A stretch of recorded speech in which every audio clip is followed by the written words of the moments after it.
Hello लोगोफोर दिनै मोनसे गोदान भिडिअ नोंथांमोनखौ जोर बरनाय थाबाय। दिनैनि बे भिडिअनि गेजेरजों लानानै फैनाय जादों मोननैसो मोनथिनो गोनां खौरांफोर। बिरफायखिफोरखौ मान होनानै मुंख्लं नखरनिसिम खनसेनि अनसुंथाइ सरकारनि रायजोआव फरायसालिफोरखौ खुलिफिननायनि थांखिजों फोसावबाय गोदान एसअपि। कभिक्सिन लादोंब्ला भेक्सिन लानायनि जेबो बेसेन थानाय नङा। बिदिब्ला दिनैनि भिडिअखौ आबुङै नायलांबाय थादो।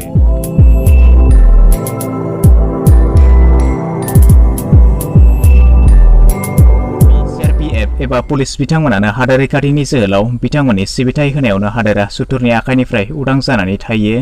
बेबायदिनो गावनि सिबिथायखौ मावफुंनानै जिउ बावनाय बिरफायखिनि सिमा गैयै बावसोमनायखौ मान होनानै आसाम मन्त्रि आफादनि केबिनेटआव मोनसे थिरांथा लानाय जादों।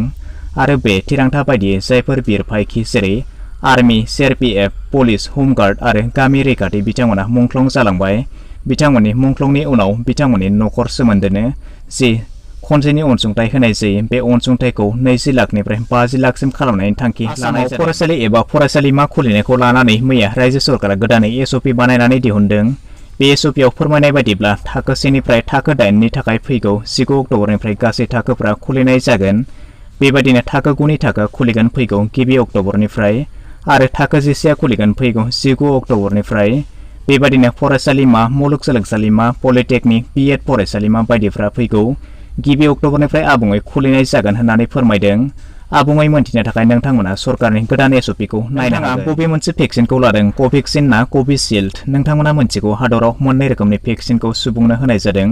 नाथाय हरखाबै WHO थामहिनबा मुलुगनां सावस्रि आफादा बे खोथाखौ मैया रोखा खालामनानै होबाय जे जायफ्रानोखि कभिक्सिन लादों बिथांमोना भेक्सिन लानायनि जेबो बेसेन थानाय नङा। मानोना WHOआ दाबो माखासे जाहोननि थाखाय कभिक्सिनखौ गनायथि होआखै। कभिक्सिन लानानै जुदि नोंथाङा हादरनि बायजोआव थाङोब्ला मोननाय फोरमान बिलाइया जेबो बेसेन दिन्थिनो हानाय नङा आरो बै हादराव नोंथांखौ फिन क्वारेन्टाइनआव दोननाय जागोन। मानोना जेब्लासिम कभिक्सिननि सायाव WHOआ जेबो गनायथि होआ अब्लासिम बेनि जेबो बेसेन थानाय नङा।